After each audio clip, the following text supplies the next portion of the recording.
It is the Worldwide Sports Radio Network. You're listening to the BS Sports Show on the Worldwide Sports Radio Network. Hello, everyone, and welcome to the BS Sports Show. My name is Brendan Azoff. Joining me in just a moment is Stefan Rosner. And on today's episode, we are going to dive into the NHL free agency and draft, which just occurred. The draft being last week, NHL free agency being this week, as well as the MLB postseason, which is in full swing. It's rounding up into the final two teams, which will take place in the World Series. And right now they're in the two championship series, which means, unfortunately, that the offseason is coming for both baseball and hockey, which is always a slow time for us baseball and hockey fans, but there's still a lot of action to discuss, including free agency. A lot of players have switched teams on some interesting deals, and with the flat cap, we saw a lot of team-friendly contracts, some short-term contracts as well, and there's going to be a lot of new faces, well, familiar faces in new places, we should say. Yeah, it's going to be interesting to see this season, especially whenever it begins. We're hearing January. They want to do a full 82-game season. I don't think that's possible. Brendan, how's your day going? How was your day today? Yeah, my day was great. Very relaxing, just prepping for the show. Obviously, there's a lot of numbers and contracts statistics that we had to get in here, but I was just, amped up to talk about it because as much as I love watching hockey, I love when the free agency kicks off, the draft starts, and you get to kind of, every fan base right now is even. What's going to happen next year? As the season wears on, things change, but right now it's exciting for every fan base. I'm having a great day too, Brendan. Thank you for asking. Well, I figured you were just going to tell it. You asked me. So I will. Yeah, so first week of the new job went well. Today, I usually drive around and make 20 deliveries a day. It probably takes me from 9 o'clock in the morning till 4:30. Well, today I got to work and I had 40 stops. Nice.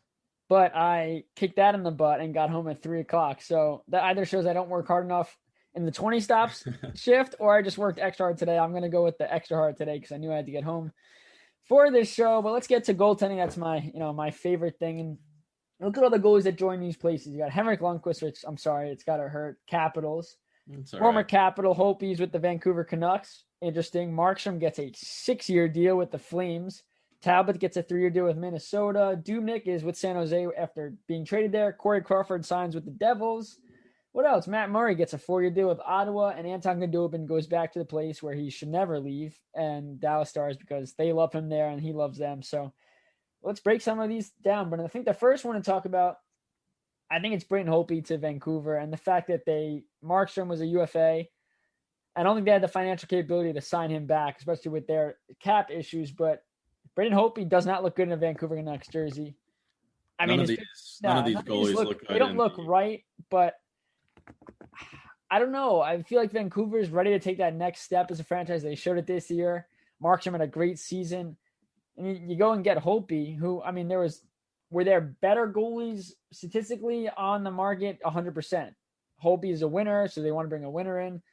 Fine. But I don't see him being a player that's going to help this team get better. If anything, they're going to stay the same or get worse because I don't trust Holtby at all.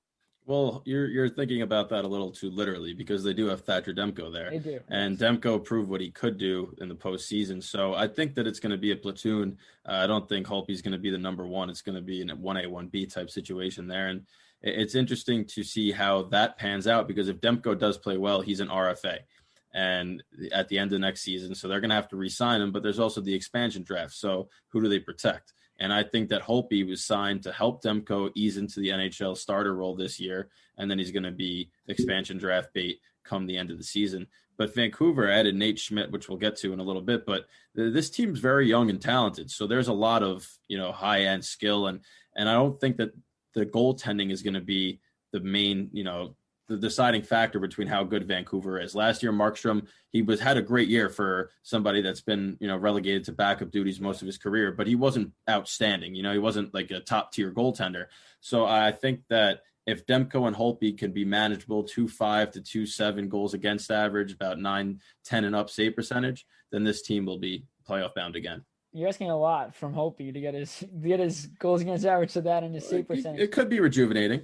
He is 31 though. Is he ready to be a platoon 1B? Like, is he ready to not be a starter? Because I think obviously he thinks he's a lot better than what his stats, and he could blame whatever he wants on the stats. He was terrible.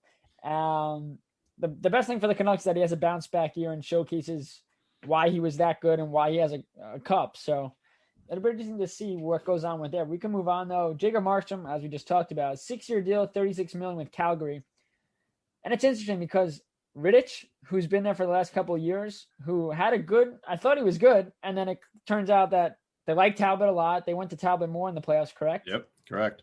Talbot was their starter. And now they signed Markstrom to a 6-year deal, which pretty much just tells Rittich that, yeah, we thought you were the guy, but you're not the guy anymore. So, I mean, Markstrom deserved it. He had a very good year. He was not up for a Vezina, but he was in the conversation for quite some time. This Flames team is good. They're good. Goaltending. Talbot did not play well in the series versus the Stars. He let in a few questionable goals, but again, a Stars team when they find a way to score. I feel like every minute against the Flames, especially when they were trailing, they came back where they scored like 5 or 6 unanswered. It was crazy. So you have to blame the defense there somewhat, but they get Markstrom. So, I mean, this team just got a lot better. Well, I think that significance-wise, this was one of the biggest moves this offseason because the Flames have a lot of talent up front. We know that they have an interesting back end where it's not the best defensively, but offensively they can contribute. And their one question mark was goaltending. Obviously, you mentioned how Rittich got the majority of the games last year, but he still had a 2.97 goals against average and a 907 save percentage. So his numbers weren't good.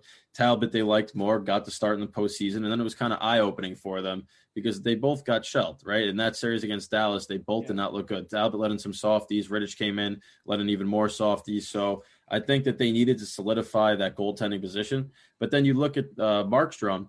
Markstrom had a really good year, but it was really his second good year and his first breakout year. And you got to hope that continues. But now he changes scenery, and there's always an adjustment period. And if Calgary has one of these situations again where they bring a goaltender in and he winds up underperforming, it's going to demoralize that whole franchise. But they hope that Markstrom can continue to improve. And if he does, then this is another good team. And that Western Conference, especially that Pacific, it gets a little more interesting now with Vancouver being good, Calgary being good.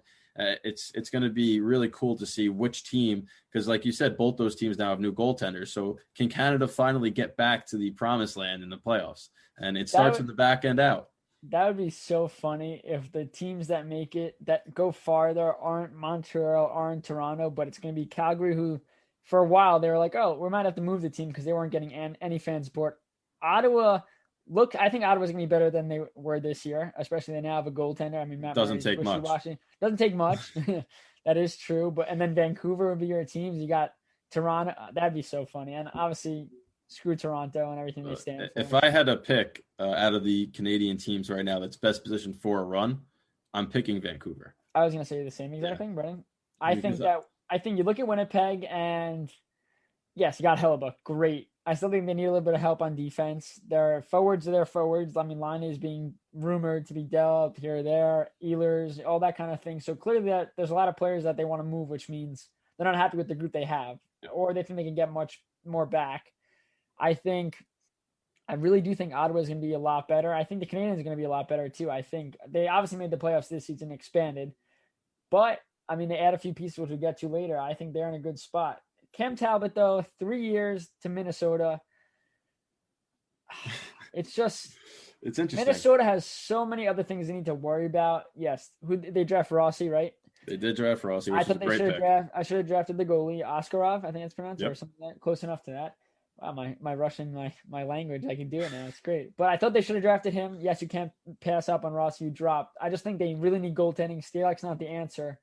So you trade Dubnyk, who had a couple of years of just pure dominance and fell off a cliff. You have a guy in Cam Talbot who showed he had a chance to be a really great player in this league, and then he's had stops. In Edmonton, he was not good. Calgary was better, just not that superstar guy.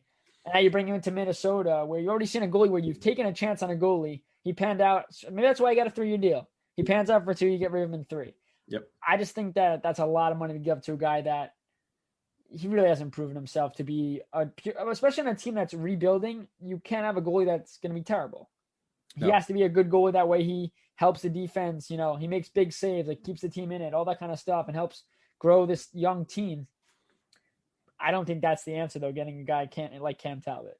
Well, Talbot surprisingly had decent numbers last year. He had a 919 save percentage, but when you think about that term, 3 years for a guy that's been getting predominantly 1-year contracts, it's not like he stood out last season enough to get a longer deal. So I was surprised at the term and the monetary value of it. But I guess Minnesota, like we said, there is an expansion draft next year, so you have to expose a goalie. So maybe they're going to let Stalock be the one exposed, and they want a guy that they know is going to be there.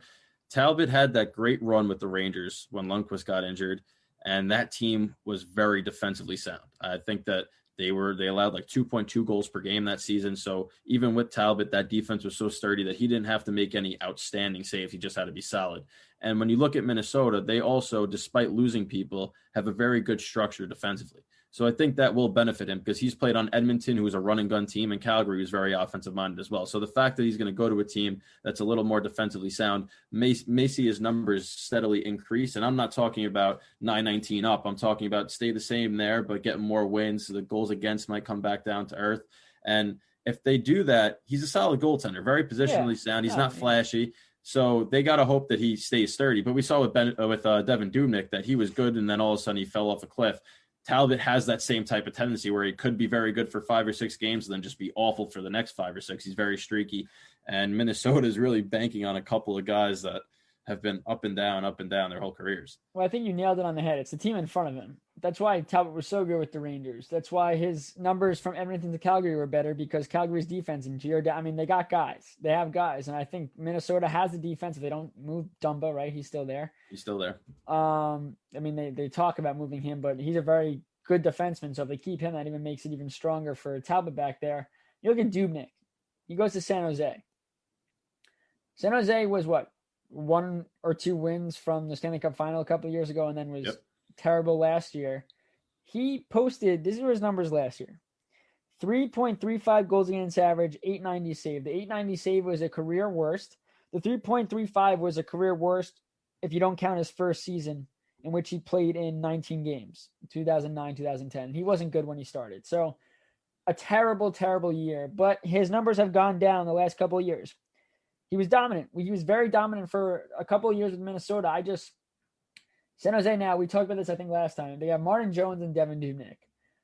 Not Dumb and Dumber, but to the same extent, it's bad, and then it's worse. And if both of them are good, you win. You win the trade. You didn't give up whether you have a draft pick for him. Yeah. But if it's bad, it could be really bad for San Jose. For a team their window was yesterday. They have so many old. Their core is getting there up in there in age. They just re-signed Patrick Marleau too. I was gonna say they're bringing back. I don't want to get heat for this, but he was done a couple years ago. This is just he wants to keep playing, and there's teams that want him. He's a leader. Well, there's not teams. It's just team. It's singular entity, because Marleau still scores. Marleau, as opposed to Joe Thornton. Joe Thornton, if he wants to play, San Jose they just give him a check and say, here, put your name on it. We'll just have you until you're 55, which at this point they have to look at a rebuild. And I don't understand why they keep bringing back these older players. But yes, Carlson, fully healthy, I don't buy it. Until he plays and actually looks like Carlson, I'll buy it. But say that he's fully healthy does not mean that his leg is going to take 5 years back and he's going to play when he was like 26, 27, when he was an unreal skater. He was good in the defensive zone, great offensively, making moves at the blue line. I think we're well beyond that. Brent Burns isn't getting any younger. Timo Meier, who you should be building a team around, is, I think, 25, 26. So he's not getting younger. This is the time. LeBlanc, right? They brought him back. It could really go really bad for this team that was, again, so close to moving to the Stanley Cup Finals. Another guy, which I really like this move by the Devils, Corey Crawford, 2 years, $7.8 million.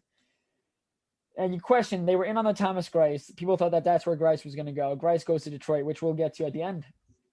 But for Corey Crawford, he still thinks he got a lot left. He proved this year that he does. I'm not sure what the stats are right now, but he was, they brought in Leonard, and they said, all right, you know what, Leonard and Crawford will split time. And then it came to the point where Leonard was solid, but Crawford proved that he could still be a number one. And I think with Mackenzie Blackwood trying to take strides, they had Ryan Murray on defense. PK Subban, you don't think he could have a worse year defensively.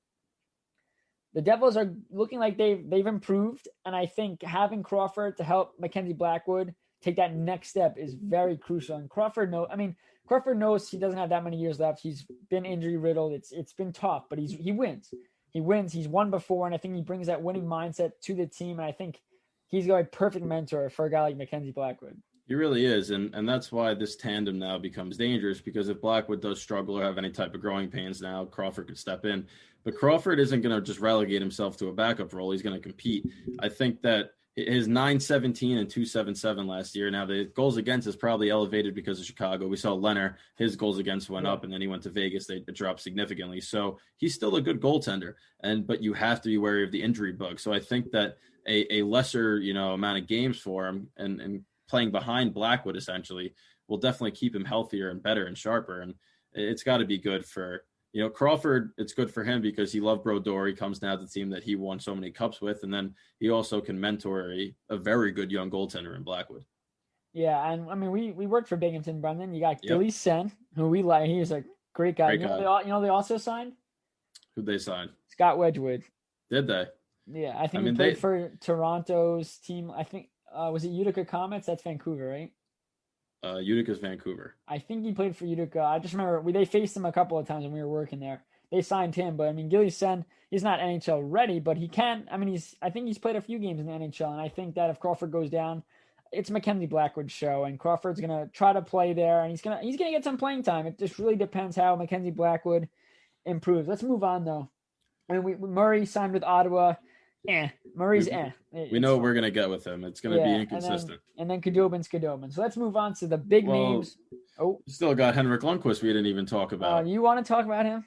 I think that the one thing I'll say is that 1 year, $1.5 million for him, I think is a steal. Steal. Despite, his lower numbers the last 2 years with the Rangers, playing behind Samsonov is going to give him drive, and he wants to win a cup, and he feels that Washington, he picked them. So he thinks that they're going to be in a position to win, which I'm not entirely sure. But I think that extra motivation is going to up his play, and I wouldn't be surprised if he has good numbers this year. But based on all the goalies we just mentioned, which one do you think will perform best with his new team? Perform best?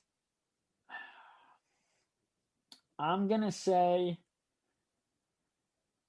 Lundqvist. I was going to say Corey Crawford, but I don't trust the Devils' defense just yet. It was a real struggle for them. I think the Capitals, while they're more offensively driven, their defense is solid. I think behind a guy like Samsonov, there's a 1A, 1B. I mean, Lundqvist never got good defense. And that took a lot. I feel like that's why, what is he, how old is he? I think he's 38 now. 38. I feel like it took years off his career. Not that he could play till 40, 41, but the amount of split saves, all the acrobatic stuff he had to do to give his team a fighting chance to make a playoff or to win a series or to do that. That took years off in being dominant. I mean, if he didn't have to do that every single game, he's probably still a number one goaltender in the NHL. Not obviously at the top of his game, but I think splitting time with Samsonov, the workload's going to be less. He's going to have a good team in front of him. Let's say his stats aren't great. He's going to win. They're going to win more games because the Capitals are the Capitals. I'm not saying the Rangers, him staying on the Rangers this year, if he backed up Shesterkin, wouldn't be the same type of thing. But I do think Lundqvist, out of all these guys, is going to have the best stats. But I think Corey Crawford might be a strong second. Well, I'm going to say Jacob Markstrom. I like the way he played. I like his big body, and I think that if he can just maintain his level, Calgary is going to score more for him. And I know that leaving Vancouver after that year that they had kind of left him a little salty because he wound up missing a couple of games in the playoffs. So I feel like there's a little bit of a chip on his shoulder to prove that it wasn't a fluke. So I like him to play, at least in the first couple of years, up to that money. I don't know if he'll play all 6 years at that caliber, but next season I like him to step up again. It's tough just with the way Calgary goaltenders have gone. It's just tough for me to go with him. I mean, listen, as a goalie myself, I respect all these guys. Maybe all of them. I'm not a huge fan of Brendan Holtby just because I don't think – this looks like he doesn't try at times. If he gets beat or whatever, I feel like his head goes up before the puck's in the net, when a guy like Lundqvist will be eyeing that puck down as it crosses the goal line and trying everything he possibly can do to stop it. But let's move on to some players that are now in new spots where some of them were like, okay, yeah, we see that. Others, wow. So let's start with Alex Pietrangelo. Yesterday, signs Vegas, 7 years, $8.8 million. He was linked to Vancouver, but I think Vegas had the money for him. They had the ability to sign him, and he just makes them, Colorado and Vegas are really close to, all right, they're competitors. Who's going to win the West? I think Vegas just jumped. Vegas was the best all-around team in last year's postseason, I believe, and they just got significantly better because Pietrangelo not only is a leader in the locker room and on the ice. He eats minutes. He plays a good defensive style of hockey. When you look at defenders now, it's, oh, well, how many goals, how many assists do they get? It's like, don't forget, he's a defender. He had 52 points last year, and he also plays very well in his own zone. They lose Nate Schmidt. Vancouver gets pretty much the garbage. They wanted Pietrangelo. They get the garbage because they had to get rid of him anyway. He's a good player, though. He's a good player. He's not trash. I'm just saying, though, they wanted Pietrangelo. They get the guy that Pietrangelo is replacing. So I like the move by Vegas. I think he's going to be a real big difference maker, and he has to be because he's there for 7 years and he's making $8.8 million. That contract, it's only $800,000 more than Trouba got from the Rangers, which when you're looking at it goes, wow, the Rangers overpaid Trouba, but no, they signed him for a flat cap. So I wonder how much Pietrangelo would have been asking for had the cap been regulated. But at the same time, he like you said, he's very good defensively. He's very good offensively as well. He's a leader. And Vegas got a guy now that 7 years for a man that just turned 30 is a little long, but for the next 4 years when they have their cup window right now, I mean, he's gonna help them so much. He just captained St. Louis to a cup, and now you put him on Vegas, where I thought, like you did, that they were the best team in the West, and they're gonna have to go head to head with Colorado, arguably for the next 3 years, right? That's how good both these teams are. And when I look at adding Pietrangelo to your back end, he's a guy that could shut down a team's top line, and he could keep going on the offense as well. So that's a great signing. I mean, you're also like, you look at a 7-year deal, and as an Islander fan, we've seen so many 7-6-year deals where it's, well, let's hope they get through four good years. And obviously $8.8 million it's over 7 years, right? He's not it's per year, I mean. It's 8.8 per year for 7 years. Yeah. That's not 8.8 is a lot for a defender, but you're getting it's not like you're getting a crappy defenseman. Like you said, he's a little more than Trouba was getting. Trouba's nowhere near, I don't think, offensively to where Pietrangelo is, but Trouba's a good defender as well. So I think if you could do 4 to 5 years of dominance, then we could see him maybe, he's not on the top 2 pairs. He goes to the 3rd pair and he moves his way down and plays less minutes. That's what you're probably going to have to see. The same thing you saw with Boychuk with the Islanders. Now he's slowly going to be out there. He's 30, 37, 38. So that's perfectly for a 7-year deal. Let's skip Hall for now. I know Hall was next on our list, but let's skip Hall. Let's go to Kyle Turris. Now, we'll go to Kyle Turris, then we'll go to commercial, and we'll be right back talking this stuff. But Kyle Turris had a terrible year, but we're willing to give him another chance. And clearly other teams were as well. He had 31 points, 9 goals this season. This is not a 9-goal guy. This is a 20, 25-goal guy. We've seen it before. With Edmonton now, he gets a new chance, $3.3 million. That's not that much for over 3.3 times 2. What's that? 6.6. No, it's 2 years, 3.3. So it's 1.65 per year. Oh, well, that's an absolute joke. That's a steal. They got him. This was one of the best contracts handed out this offseason as far as a team-friendly deal. But we have to remember for Turris, he didn't just take 1.65. He got bought out. So he's making money from Nashville as well. So it makes sense that he would take less money as a prove-it deal. But for Edmonton, that's phenomenal value. Phenomenal. I mean, you look at Edmonton, and it's a McDavid show. They could have a 3rd-line center in Kyle Turris score 25 goals and just make them – he's like I said, terrible year. But everybody on Nashville besides Roman Josi was terrible. Yeah, all their offensive totals were down. Yes, down incredibly. So I think – not that it's a wash. He played bad. That's why he's not getting a significant amount of money. But at the same time, he's got to bank on himself that he's going to play well. Edmonton's willing to give him a chance, and I think that this is going to pay off very, very well. So we got to go to commercial, Brendan, but when we get back, though, what are some of the names we're going to go over to give the viewers some? Well, I mean, when we get back, obviously we're going to dive into Taylor Hall, very surprising signing there, talk about some Bobby Ryan, Kevin Shattenkirk, the defenseman moving around. We're also going to give you our predictions of who's going to play well, what we think is going to happen next season, and we're just going to keep on going because the NHL free agency was very hectic the first 3 days, and it was one of the most unique signing periods we've seen in a while. So definitely you don't want to leave this and stay with us. We'll talk to you guys in about 5 minutes. You're listening to the Worldwide Sports Radio Network. You're listening to the BS Sports Show on the Worldwide Sports Radio Network. All right, everybody, we are back with the BS Sports Show. And like we said, there's a lot of big names that have moved teams. And I think we'll start with Bobby Ryan, who, after one of the more memorable comebacks in recent NHL history, where he, put himself into the substance abuse program and came back, scored a hat trick in his first game, finished with 5 goals in 24 games played this season.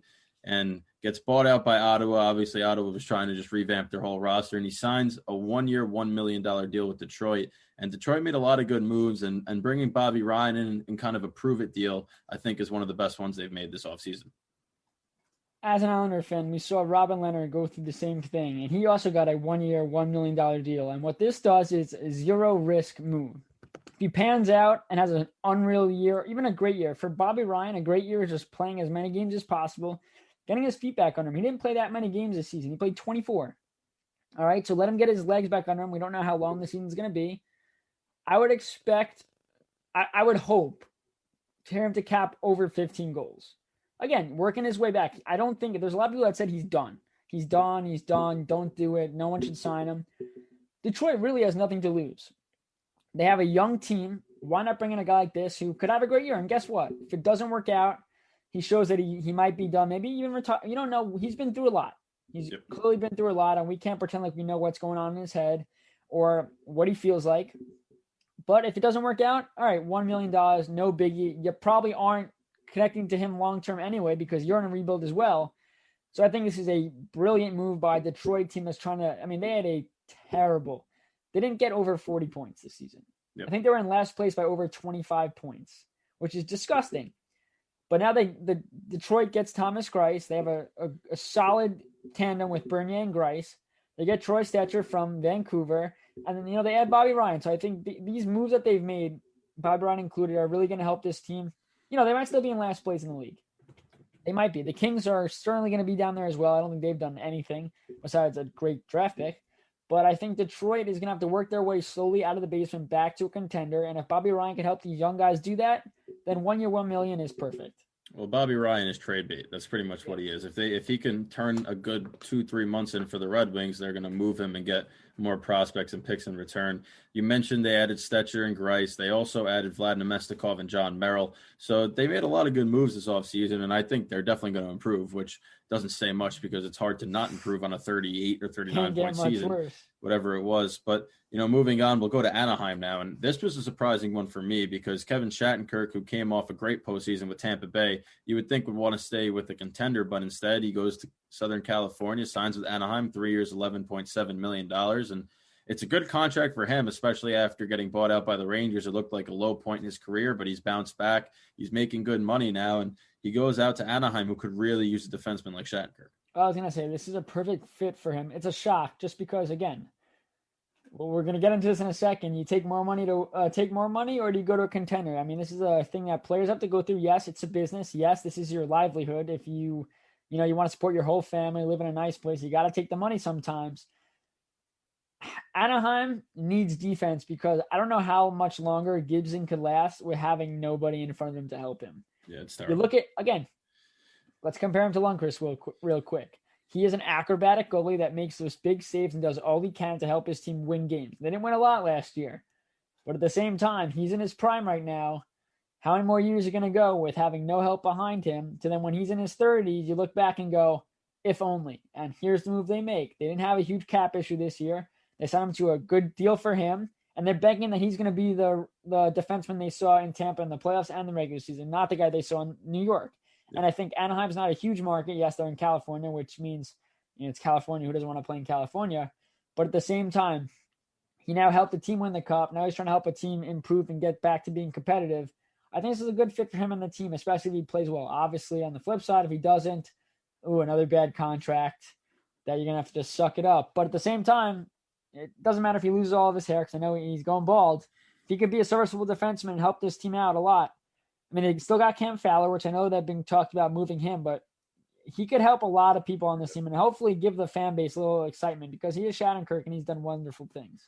Well, it's going to be a tough fit for him, I think, because on Tampa Bay, he kind of found a rhythm being in the midst of a great group, and now he's going to go and he's going to be, again, the top pairing defenseman. Leader. He's going to have to be. So we saw him come to New York trying to do that, and it wasn't a great fit. Obviously, he got paired with Mark Stoll, which it hurts a lot of people. But he's going to be able to go into Anaheim now and hope to continue that path. There's not as much pressure there. It's not coming home for him. It's going to another team. So if he could play the same way he did, they got a good one. And there's 3 other defensemen that move teams, which I was surprised with two of these signings in Krug and Barrie. Brodie made a lot of sense for Toronto. So TJ Brodie goes from Calgary to Toronto, 4 years, $20 million deal. Tyson Barrie, a 1-year deal with Edmonton, worth $3.75 million, kind of a prove-it deal for him after a tough year in Toronto. And Torrey Krug replaces Alex Pietrangelo with a 7-year, $45.5 million contract in St. Louis. And they signed Krug before Pietrangelo even signed with Vegas. And you got to think that was a slap in the face of Pietrangelo. They weren't even willing to negotiate a little bit higher value to get him, and they went with Krug instead, who, by the way, is a very good defender. Yeah, Krug doesn't get – well, first off, you look at 2 out of 3 of these guys I don't think gets enough credit. Brodie is a consistent defenseman that no one really talks about. He was overshadowed in Calgary because they have such great defensemen. You look at Torrey Krug, who's on a Boston Bruins team where all the stars are on offense and they have Chara on defense. No one else really gets talked about. McAvoy really took over the Krug spotlight when Krug first came up. Is it a slap? I don't know if it's a slap in the face to Pietrangelo. I think that they realized that they weren't signing him back. And rather than wait for him to say no, it said, we're not going to sign you. We might as well get the guy now. They go and get Torrey Krug again. He's a very good defenseman. So I think for Tyson Barrie, though, he did say that he's betting on himself. And this is definitely what you said, a betting deal. For Edmonton, they need defense. You look at Toronto, they desperately need defense. Brodie, probably out of all 3 of them, is going to be the biggest impact player because you look at St. Louis, they're already good. They're good on all sides of the puck. Binnington struggled. They're figuring out their goalie situation. They're banking on him again, but I expect them to be a contender. Toronto's always a contender, but it was always the defense. It doesn't come through and it mattered. That puts a lot of pressure on Anderson. That puts a lot of pressure on the offense. When the offense goes dry, their team's screwed. Now you had a guy back there who's, I think, an improvement from Barrie, given the fact that Barrie just played terrible there. That's great. I think the biggest one you got to look at is see how Barrie can play on an Edmonton Oilers team where he's not going to have to be a leader, but he's going to have to be a lot better than he was with Toronto. Yeah, but Toronto didn't play the style that he wanted to defensively. Yeah. For Barrie, he likes to get up on the play. Yeah. Toronto has offensive players that are capable of doing that. They don't need the defense to chip in. Here in Edmonton, if he could chip in with McDavid and Draisaitl also there, I feel like that's a good fit for him. So I like that move. And, you know, like you said with Krug doesn't have to do what Pietrangelo did. I don't think they're expecting him to be their leader and captain and their shutdown defenseman. He's got to continue to produce. And they got a lot of guys there that are going to need to help him out because Krug is undersized. I think he's like 5'9". Yeah. So he's not going to be that physical defensive presence that Pietrangelo was, but he is going to be able to help them more offensively. I know Pietrangelo scored more points than him this year, but Krug overall, I think, has more offensive ability than Pietrangelo does. So it's kind of swapping out defensemen with 2 different instincts. And it's going to be cool to see. I know that when he signed, obviously, when they played each other in the Cup final, he had that big hit on Robert Thomas. Yeah, Robert Thomas sent out the Step Brothers tweet that we just become best friends. So that was pretty cool to see.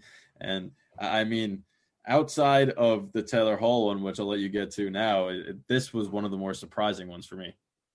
Yeah. Are you talking about Taylor Hall or are you talking about Krug? Well, Krug surprised me at the term, the money, and that St. Louis did it so quickly. It's everything. I expect him to get that money, but to get it from St. Louis, who didn't seem as willing to negotiate with Pietrangelo, kind of took me aback. Like I said, I felt like it was a little bit of a slap in the face, but the Taylor Hall one was the most shocking, I think, and that speaks for itself. Looking at Buffalo right now, it is a cluster F. And it's just what went on this past year, what's gone on with the frustration with Eichel and I think they started great this season. They had a great start to the season and tailed off. And it's the same story. It's like being a Jet fan in football. It's like, oh, we're going to be better. Or a Met fan. You know, any New York team that's been bad every single, or Knicks. I mean, everyone thought the Knicks were going to be bad. But you look at it and it's like, all right, why on earth is a guy like Taylor Hall going there? And the answer is simple. Money. 1 year, he gets a 1-year deal, $8 million. Apparently, Colorado Avalanche offered him slightly less. A team that is not only contending for the Cup, but as a guy like, I don't know, his name's Nathan McKinnon. It had to be significantly less than $8 million. We will never know the price, but apparently it was not that much off from that number. And he chose Buffalo. Now, this was Hall's reason. This is what he said. Not quoting it, I'm going to paraphrase. Eichel deserves to play in playoff hockey. That was his reasoning. Okay, I respect that. But, I mean, you have an opportunity to win a cup now. You're not getting any younger. You are Taylor Hall, a guy that's gone from team to team and has made them worse. No matter how his stats look, he went from Edmonton to Jersey. He won a Hart. Did Jersey even make the playoffs that year, or they did? Yeah, that's why he won it. They did. They did, but then they didn't go far. He lost in the first round to Tampa Bay. That was when Tampa was in their first run. He goes to Arizona. When he gets traded to Arizona, they play worse. In his first year, they actually got worse. Now, is that a credit to Hall being there? No, maybe it's probably a coincidence. But at the same time, there's been a lot of rumors about him being a very focused solely on his individual play rather than the team. So if he thinks, you want to say something, so. Well, before you make your comparison, I do want to say that yes, money played a factor in this, but I also think that if you go to Colorado for Taylor Hall, you're not going to have as predominant a role as maybe he feels like he should have.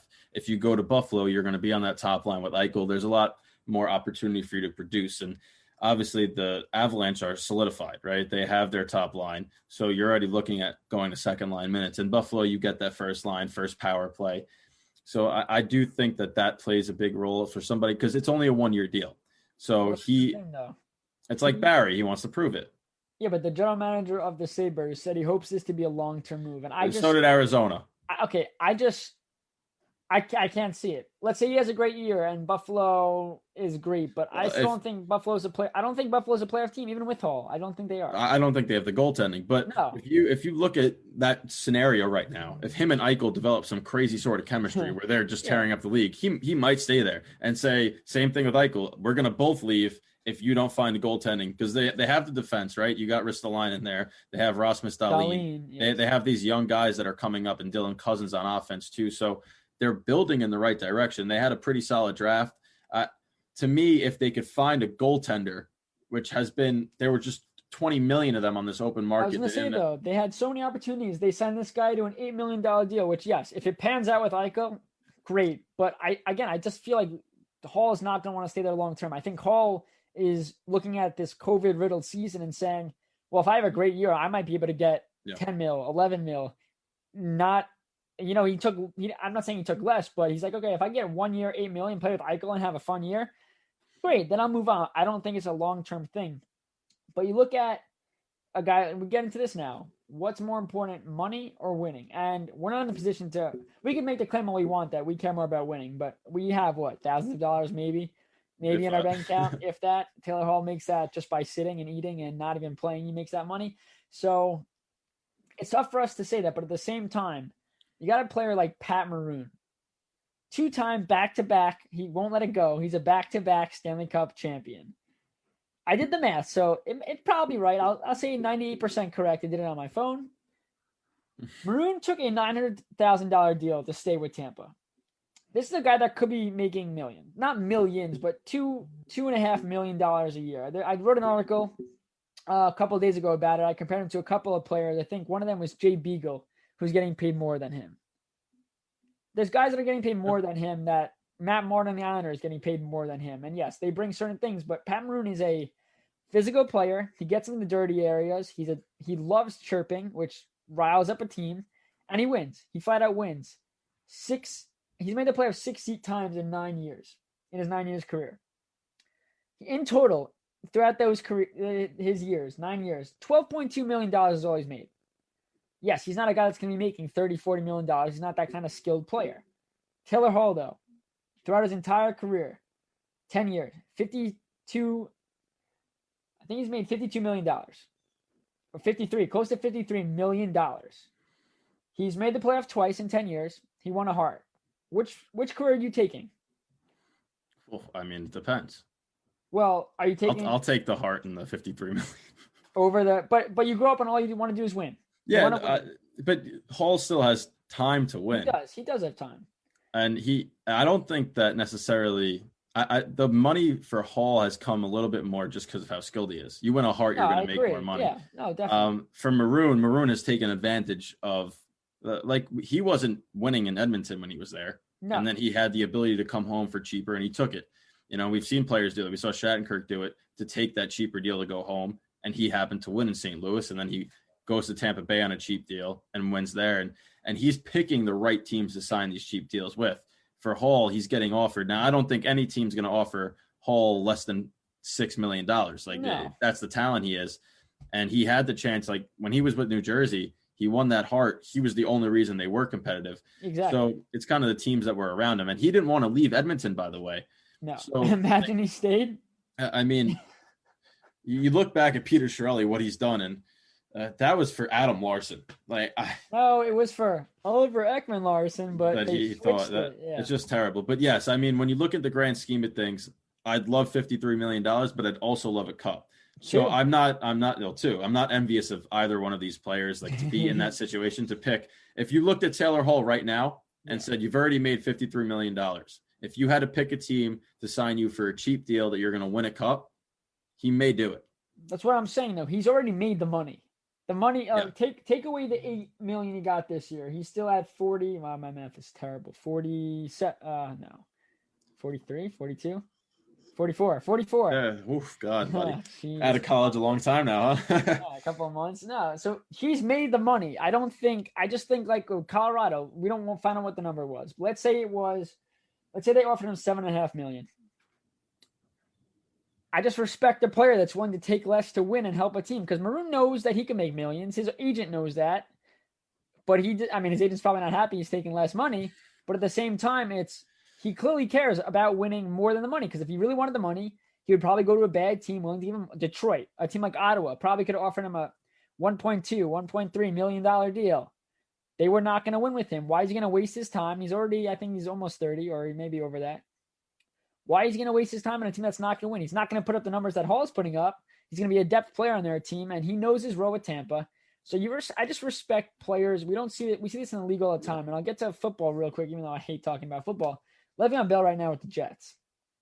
He wants to be traded. And this is after a guy who clearly chased the money to go to the Jets, knowing how bad they were. Yes, they had Darnold. They have guys around that they thought were going to be good. They weren't. But he chased the money completely, and now he wants to be dealt. You don't see that in hockey where players usually takes a significant amount of money. Look at Shattenkirk. We go back to his. He's getting good payday. Were there other teams that were probably better contenders that could offer him a little less? Probably. But in hockey, it's a little different because money is not the same as it is in these other leagues. Oh, yeah.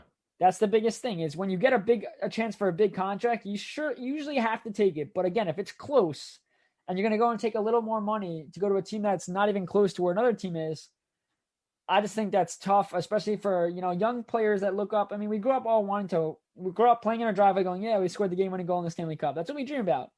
Yeah. Obviously, we're not there. Some of those players like Hall are there, and I think that after you make so much money in this league, you can really focus on just winning and take a discount, and maybe ego gets in the way. Maybe that's what happens. But guys like Pat Maroon who work their butt off to play third-line minutes and do it well, I respect them greatly. Yeah, so do I. And I think the closest example to other sports would be Panarin, but it's a different situation because in all honesty, he took less money to come to a team that wasn't fully ready to contend. If he took that money and went to the Islanders, who knows where they are after this year, but he liked what they had. It's New York City. And I know it's New York and New York, but the city and the island are two different locations. But that honestly, monetarily wise, is the closest to other sports because it was $11-12 million. You don't see those big contracts that often in hockey because of the salary cap and the TV deals issues, which have stemmed back a long time, but that's a completely separate issue. So that comparison between Pat Maroon and obviously any player would want 2 cups, right? You look at Lundqvist, if he said he could sign for $900K somewhere to win a cup, he would do it in a heartbeat, but it doesn't happen like that. And Pat Maroon has had the ability to not only sign with teams that are built to win the cup, but he's been a pivotal part in getting there and helping these teams win the cup. But who won free agency in your opinion? It is tough. I really like what Detroit did. I don't think these moves are going to give them a winning. I don't think they can give them a winning record. I think it's going to get them out of the basement. But they're on the right path to getting back, I think, a little quicker. They were an iconic franchise. 25 or 26 straight years making the playoffs. You think about hockey, it's like, oh, Detroit. And then they've really fallen off a cliff. I think the moves they made, Ryan, Stetcher, who'd you say Nemestikov, the small moves. Yep. Greiss, I think for Greiss, we didn't talk about him, but Greiss they signed him, and when he came to the Islanders, he he had great years and not so great years. But when he had his great years, that's when the Islanders franchise turned the page from being a usual not making the playoffs crappy team to, all right, we see something. Oh wow, they're good. Oh my God, Jennings Trophy for Leonard and Greiss. They're in the playoffs. Oh, look what they did this year. Even though he didn't start a lot, he had a bad second half. Game 7 winner to get them to the Eastern Conference Finals. I think Greiss is gonna have to do the same type of thing with Detroit and get them. All right, now you have a tandem now in net. Okay, so now the defense has less pressure. They're scoring more goals. Wow, they're winning more games. Okay, we're not as bad as we thought. I think those signings they made, whether they might be small, and Bobby Ryan, who could have a bad year, Nemestikov, a depth forward, Stetcher, a very good defenseman. I just think everything they're doing was right. I think all the moves they made were right, and we'll see if they pay off. But I think it was just very, very smart from Yzerman to go this route rather than try to get a guy like, I don't know, offer Taylor Hall a significant amount of money, which he never would have taken anyway because, well, actually, you never know. But I think Detroit won it. Yeah, I mean, I can't argue with it. I think that Thomas Greiss is about to face a test that he hasn't faced since being on the Islanders, because with Barry Trotz there, that defensive structure is a lot tighter than what he's going to see on Detroit. So we'll see just how good of a goalie Thomas Greiss is, because I do believe he's undervalued. I think he's very underrated. He was so good with the Islanders, just positionally sound, made the big saves when he needed to. But for me, I have to go with Edmonton because they added Kyle Turris on a very cheap contract. It helps solidify their middle. Obviously, you know, they have McDavid and Draisaitl, but their bottom six has always been the problem. So now you have a great third line center who could bump up into Kyle Turris.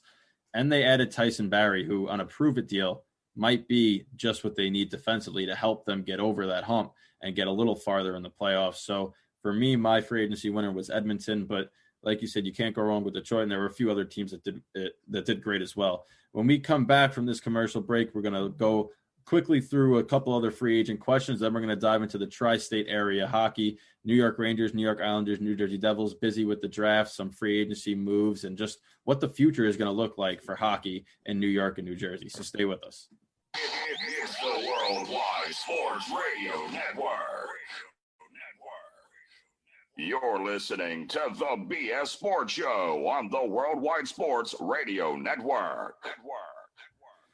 All right. So obviously there was a lot of movement this free agency, and some free agent signings will pan out while others will falter with their new team. So I'm going to toss this to Stefan right now. Which free agent out of the big names that we just read will have the biggest impact with his new team? Which free agent will have the biggest impact? Oh, it's such a tough one. I think it's got to be in the goaltending department, just because there were so many goaltenders moved. So I think the biggest impact to get this team to the next level, when we talked about earlier, I think it's got to be Markstrom. I think, yes, I didn't think he was out of all the goalies that's going to have the best statistical year. I didn't say it was him. But thinking back and looking back, Calgary really just needed a top-tier goaltender to get them past Dallas. If they have a top-tier goaltender in net, Dallas isn't getting past them in that round. So I think the biggest signing right now, I would have to say, would be him. I do think second, though, I think Kyle Turris is going to have a great year. So I think those two would be my picks. See, if I had to go off the board, I was going to take Tyson Barrie just because I think like the same reasoning for Kyle Turris. I think Edmonton's going to have a good year now, and I really like what they did. But I'm going to have to stay with my gut, which is telling me Alex Pietrangelo. And we talked about how good that makes Vegas. I really think that Vegas wins a cup this year with adding Pietrangelo, because I know you lose Schmidt, but just putting a guy like that that's already won it on that team. And we've seen before that in order to win the Stanley Cup in the NHL, you have to have a guy on your roster that's won the cup. So they now get Pietrangelo, and you can't really get a better person to win the cup. That's won a cup to now play on your team. So to me, Pietrangelo puts Vegas over the top. Yeah, see, the thing, though, with that for me is just the fact that, not that Nate Schmidt is far off defensively. I just think that Pietrangelo replaces Schmidt. He'll have a bigger role leadership-wise and all that stuff. I just think that Vegas was very good with Schmidt. They could have won a cup with Schmidt. They should win a cup with Pietrangelo. I just think having a guy like Markstrom and net, if he could do what he did last year, it just gives Calgary another advantage against a team like that. If they face Dallas again and Ben Bishop's not there, they have Khudobin. I think Markstrom's a better goalie than Khudobin. I think he is. I just think overall, yeah. Yeah, so I think that if that matchup happened again, if they keep Gaudreau, which, you never know with him. He got rid of their logo from his Instagram account last trade deadline. Everyone's got scared, but he was just messing with them. I mean, Listen, every signing I think's been good. I think there's a few questionable ones here and there, but every team sign a player because they believe in that player. So it'll be really fun to see which ones do pan out. And obviously, we can't make that judgment now, but when January, February, March rolls around early on, we'll be able to see right away if okay, he's a good fit. No, but the speculations where all the fun lies, Stefan. I know. So now we'll switch gears and we're going to talk about the local teams, obviously, and we'll start with the New York Rangers, who had a very questionable free agency day by signing Jack Johnson to replace Mark Stahl. So basically, they took Mark Stahl and said, "How can we make him worse?" And they signed that player. Now, granted, it's a 1-year, $1.15 million deal, so they're doing it just to get through this season. And hopefully he can take the spot of the 60 until Keandre Miller is ready to come into that role. But outside of that, their first round, they took Alexis Lafreniere, and we knew that that's where the offseason was really going to be won, was they had to take him at that first overall pick. They make adding Lafreniere to an offense that already scored 3.5 goals last year, where Kakko only scored 20 points and Edel only had 20 points. That's going to be surreal to watch. Just if they all click, I don't know who's going to be able to stop them. It's just going to have to be outscore them, which you can do now with Jack Johnson on defense. So I don't know necessarily what they do. They did re-sign Phil DiGiuseppe, which I like for depth. They added Kevin Rooney from the Devils for depth center as well. Keith Kincaid is going to be in Hartford, and he'll be given up to the expansion draft if Seattle chooses to take him. And Anthony Potetto got signed by the Rangers, who I actually got the chance to skate with, came down for a practice when I played 18U with my coach, was friends with him. They played together back in the day. So it was really cool to see him come home. I saw a lot of tweets from friends and family that were like, "Welcome back home. You know, it's good to see you." He was very happy, put on his Instagram. And I think that that's always cool to the homecoming, and it's of much less significance than Shattenkirk, so there's not as much pressure. We'll see if he plays. He might actually wind up playing if Johnson's terrible and Miller's not ready. So they always have that option. So another good depth signing there. And they have almost $19 million to land their RFAs, which at this point becomes a necessity unless they wind up going off the board, signing somebody or trading somebody. We'll see. But I fully expect Strome, DeAngelo, Lemieux, Georgiev to all be back. Did they file for arbitration? Yeah, they have to. I mean, at this point, I don't think that they'll get settled because Strome is going to be asking for more, probably $6 million. DeAngelo has the right now to ask for a lot. He was the fourth highest scoring defenseman last year, which is crazy. Help. But I really wonder how the arbitration is going to work for every team because players know their worth, right? I mean, Strome, after putting up 60 points, he put up more than Taylor Hall. Hall just got $8 million, so Strome could get $6 million easily. The question is, does the arbitrator go with the player or go with the team that's now suffering from a flat cap? So is it like oof? is it you have the agent, the player, and then you have the team representative, and there's a judge who's the arbitrator? Is that really you like Exhibit A scored this amount of points? And this it's amount a lawyer. There's a great Spitting Chiclet episode where they interview a player who just went through arbitration, and he said it's a war. Like the team will legitimately sit there and just list off every single bad part of that player's game, why they don't deserve to make the money. And then the player and his agent will turn around and say, "Hey, but these are the players that have scored more than me or less than me that are making this amount of money. I'm comparable to this guy who's making this amount, so I deserve that." It's just they crap on each other, then shake hands and go play for the same organization. The agent definitely has hockey reference open on his tablet, and he's just searching a Corsi 4. Oh, look at these Corsi 4. It's great. He probably doesn't know half the stats. He's just reading off to the arbitrators like, "Oh, brilliant." Man. I would love to be a fly on the wall for one of them. God, I was gonna say we should get somebody to GoPro that. I just the amount of curses. I don't know if they imagine the players chirping the organization, just like they do. Like, I mean, that's the whole point of arbitration. Yeah. I mean, it's like if I was arbitrating, I was the team and you're the player, right? Yeah. I'd be looking at you and say, "I got B5 this many times," and you'd say, "I made this many saves." This guy, it's just you got to crap on each other for an hour. GSAA? Imagine they kept that, the NCRHA. So, but the question is, how does a player feel though if the arbitrator rules with the team? It's like, so you don't think it happens? If Strome comes in way too high, it's not even close. Like if the team comes in way too low, it's also not. That's why it's a process. Like they gotta assess and give a realistic price tag for these guys. And my guess is that if it was between Strome and DeAngelo, I think that Strome has a better chance of winning than DeAngelo does. Why do you say that? because D'Angelo had one really good year. Strome he had a good year with the Islanders. He's a center. And for defensemen having that one good offensive year, but he also got exposed defensively and in the playoffs when Aho walked around him. And that was a problem with D'Angelo's game. That. So I think that defensively, there's enough keeping D'Angelo because he's still young. He's only 23. Yeah. So they might be able to argue that he's still got to develop. And I don't know necessarily how much he'll get, but they might settle. D'Angelo might settle before arbitration. Yeah, I mean, the Rangers pretty much acquired a superstar in the making in Alex Lafreniere as a draft pick. That really helps speed up that's pretty much the final check on a rebuild. Yeah, the only thing they're missing is center and lefty. Oh, but before we move on to the Islanders, can you just say your Jack Johnson stat? Because I know you didn't remember about it, but I want the viewers to hear the stat that you had about his. The minus 114 of his career, or the other one? No, the other one. I saw somewhere on Twitter, and if I could find it, I'll tweet out who got credit for it because I don't want to steal somebody's thing. But it was an advanced stat that said out of all the zone entries into the zone, he stopped, I think, 5%. He was 5%. He was successful at denying, which means 95% of the time the opposing team was able to walk into the zone on his side of the ice. Which, I mean, you could fall down and stop at least 6. Like I would think if you just fell down and swung your stick, you could break up 6 of them. So he's Mark Stoll with 2 bad eyes. Yeah, and statistically, he, I think, was the worst advanced stats penalty killer. And John Davidson, when asked why they brought him in for penalty kill work. Yeah, John Davidson said, we brought him in for a penalty kill to help our penalty kill out. And statistically, he's the worst defenseman penalty kill-wise. So, I don't know. Would you ever rather have Brendan Smith than on defense? Well, no, the problem is that Brendan Smith's going to be on defense too. Because they don't have the 6th defenseman. They're waiting on Miller to come, and he's coming from college, so the odds of him making it are slim unless he has a great training camp. Hayek had a shaky year before he got hurt, so they're not sure if he's ready. So that the problem is that they're going to look bad defensively this year, but they're bridging the gap between their prospects. It's going to be tough. But let's move on to the Islanders because Jack Johnson gets me angry.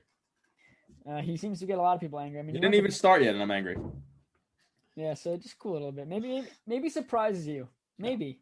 No, yeah, probably not. All right, to the Islanders. They're pretty quiet. The first move they made was acquiring AJ Greer for Kyle Burrows with Colorado, 2 prospects, which Greer has a good upside, but again, just prospect, little things there.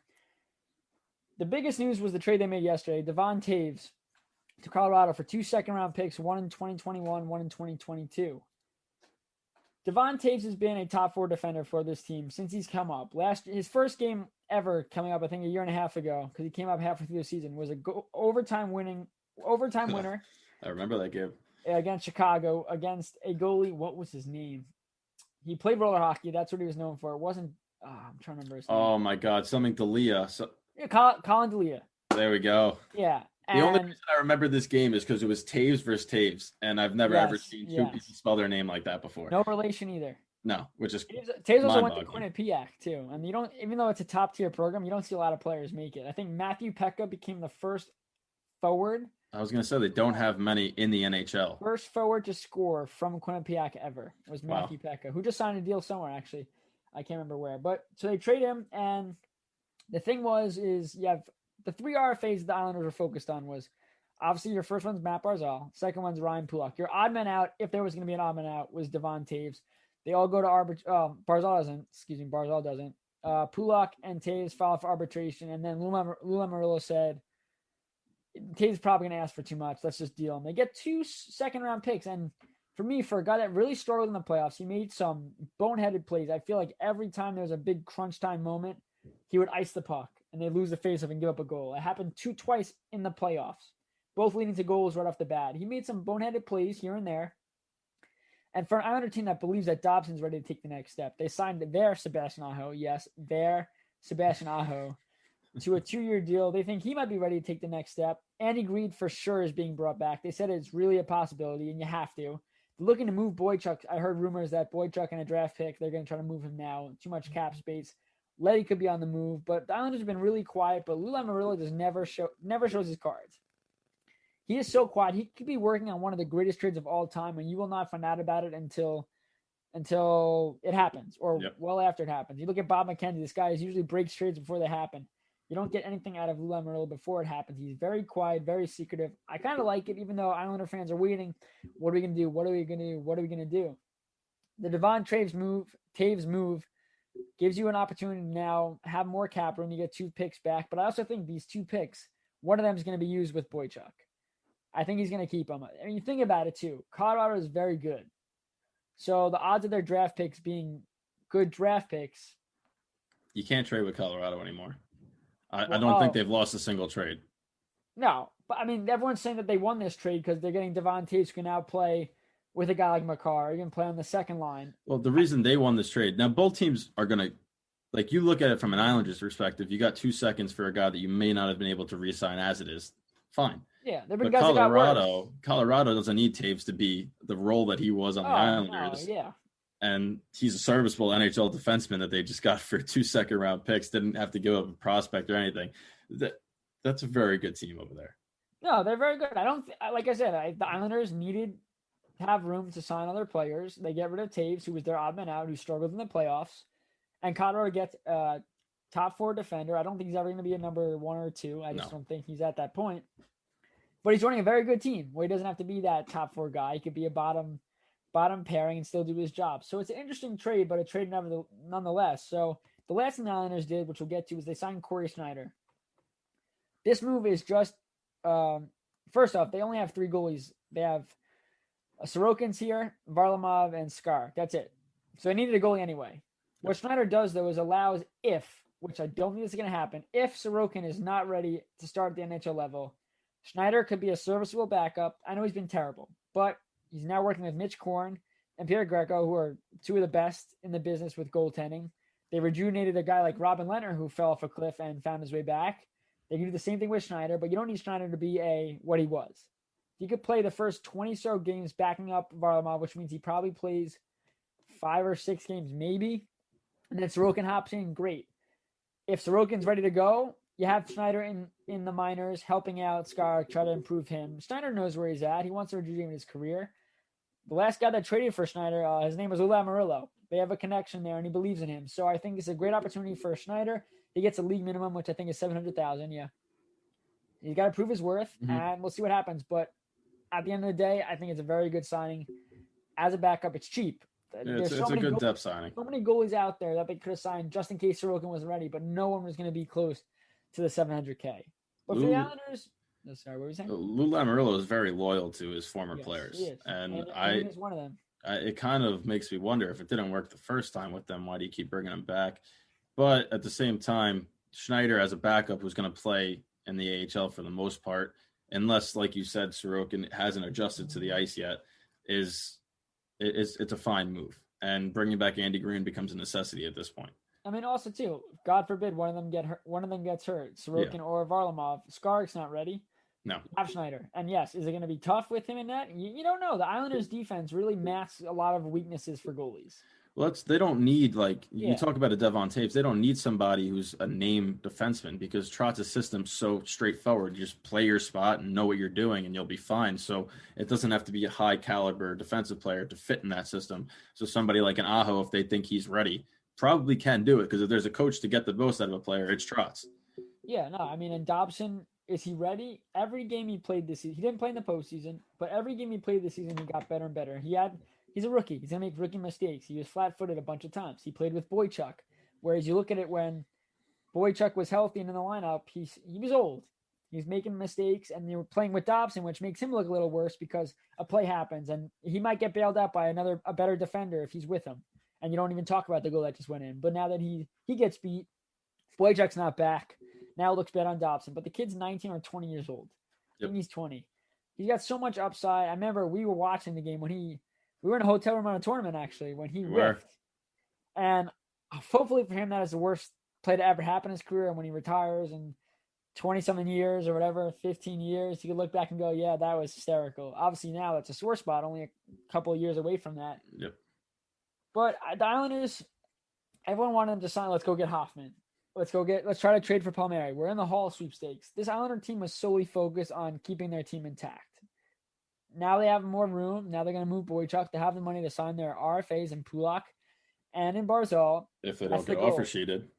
I don't think they're getting offer sheeted, and I know Lamoriello is going to match whatever. No, Barzal's not getting. I don't want to talk about it. He's not getting offer sheeted. He's just not. But let's move on to the Devils though now, who quietly have gotten a lot better with some moves they made this offseason. Let me tell you something. The Metro division is stacked. It's just stacked. And it's always stacked. It was stacked last year, but now the Devils, they're not going to be bad, right? They get Andreas Janssen for Joey Anderson. Joey Anderson was a good prospect, but Janssen's an NHL-ready player. They get Ryan Murray on their defense, which I think was one of the most underrated moves. They traded a fifth-round pick for him. So a team that was shaky defensively, that lost Andy Green, that PK Subban struggled on, now gets Ryan Murray, who's a very solid, you would say top 4 defenseman, could play in that second to third pair range. And then they drafted Alexander Holtz among 2 other players well in the first round. And Holtz was a great pick, very talented player, very talented forward. And I mean, we talked about Crawford and the Blackwood tandem. So their goaltending solidified. Their defense is on the come up. Their forward group's young, similar to the Rangers. And it's just, that's another team where them and the Rangers are going to be coming up at the same time. The Islanders are already at the pinnacle, you would think, where they just lost in the conference final. They're going to look to get back there again. So tri-state area is going to be really competitive. And you have to expect, the same way you expect Capo Caco to have a better year. Jack Hughes, second in the league, you Correct. expect him to be better. I think Hischier is going to have a better year. I think Subban can't be worse. He's going to have a better year. Who they hire as the coach? Didn't they hire? It's a great question. I can look it up. Lindy Ruff. I was going to say, I knew it, but Lindy Ruff. I was going to say, I mean, this is a guy that, yes, with the Rangers, he was the defensive coach, right? Or power play? He was defensive. We'll put in quotes.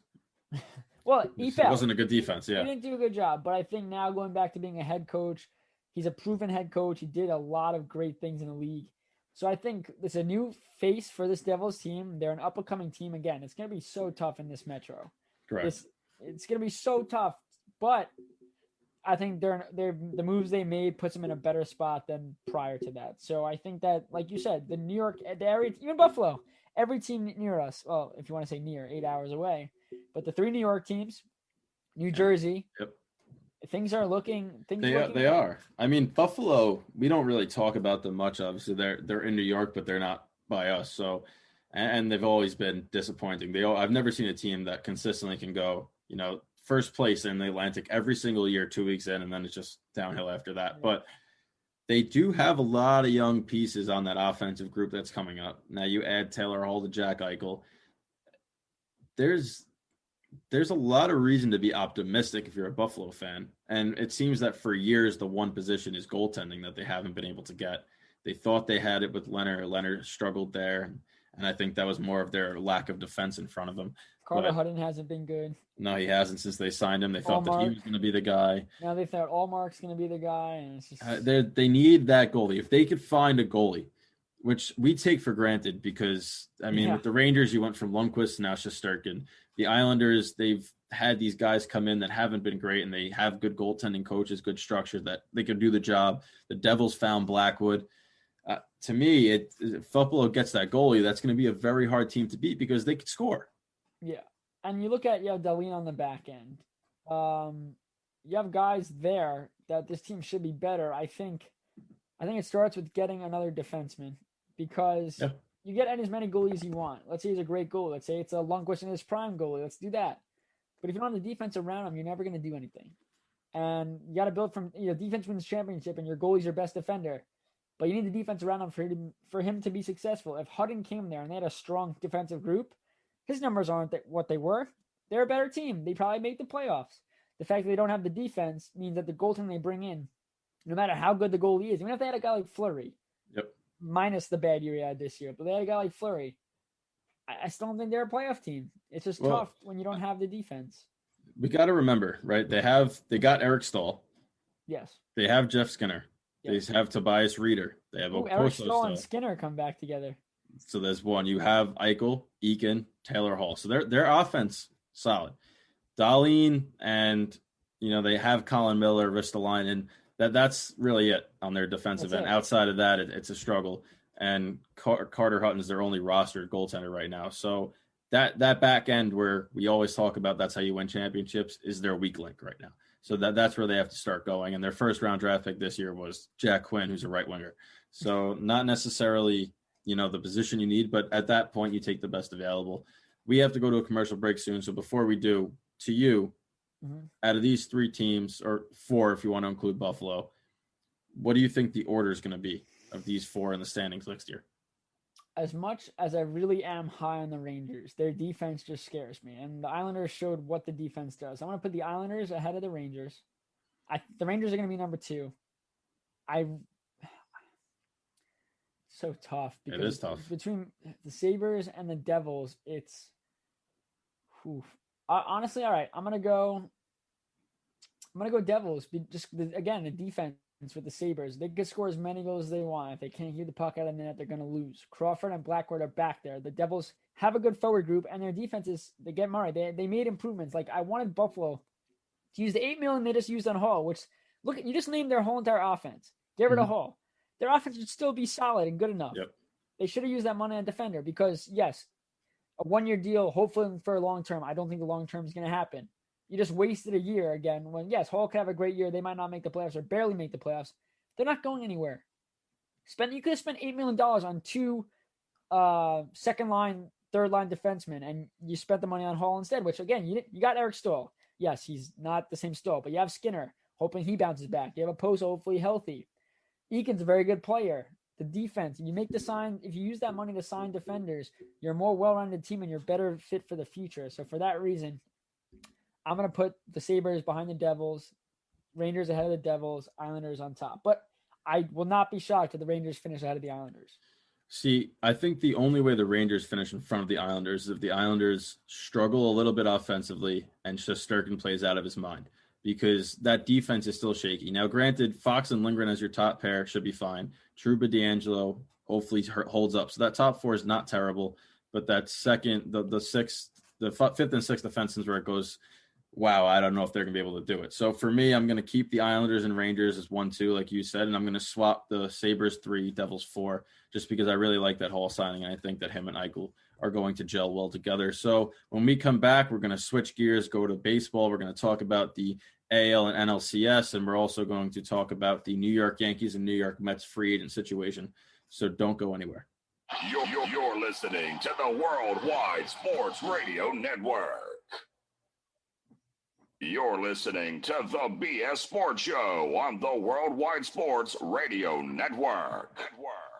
Welcome back, everybody, to the BS Sports Show, and we're going to dive in now to the MLB postseason, and we're going to briefly touch on that, I guess I should say, because the Yankees and Mets are the local teams, and they have a lot of free agency speculation surrounding them. So first, the Braves and Dodgers are currently tied at 0 in the second inning of Game 2, but it was all Braves in Game 1. Well, it wasn't all Braves. We should say that it was tied until the 9th inning, but the Braves took advantage of Blake Trinan and won 5-1 in that game. Max Fried was solid for them, 6 innings pitched and 1 earned run. So they surprised everybody there. And now Clayton Kershaw was scratched for his Game 2 start with back spasms. So very interesting to see how that pans out, because the Dodgers go down in a 2-0 hole. That's always a tough hill to climb out of.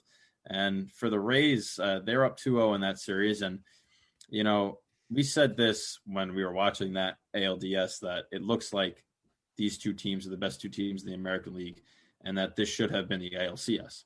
And it was almost as if the Astros got rewarded for finishing with the worst record by playing the Twins and then the Athletics, 2 teams that struggle in the postseason. The Athletics are missing their best hitter in Chapman, and were also struggling on the mound. So it's just a tough matchup for Houston to try to beat the Rays. We saw what the Rays could do pitching wise. Snell and Morton both went 5 innings, gave up 1 combined run. They won both games, close games, 2-1 and 4-2. But again, they come through. Rosarena just doesn't stop hitting the ball, and Mike Zunino now coming alive too. So the Rays are on cruise control right now and look to be geared up for their World Series run. Yeah, first let's go to the Braves. Dodgers. You said they're tied right now. And, 0-0 in the second. Yeah, so you look at the Braves, and we know how fun this team is. You look at a Dodgers team where everyone's going with the Dodgers. At the beginning of the season, it was Yankees, Dodgers, World Series, lock it, because it's going to happen. Yankees fall short. Dodgers, it wasn't easy the whole entire time, but they have the players to come through and get the job done. They've done it thus far. This series is far from over. And the Dodgers are the Dodgers for a reason. They're the best team in baseball.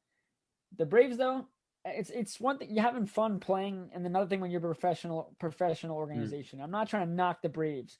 They're not lackadaisical, but they show character. Where the Dodgers are more like the Yankees, where it's like historical, professional. This is how we do things. And I think sometimes it's okay to just lay back and relax. Not if you're Kenley Jansen though.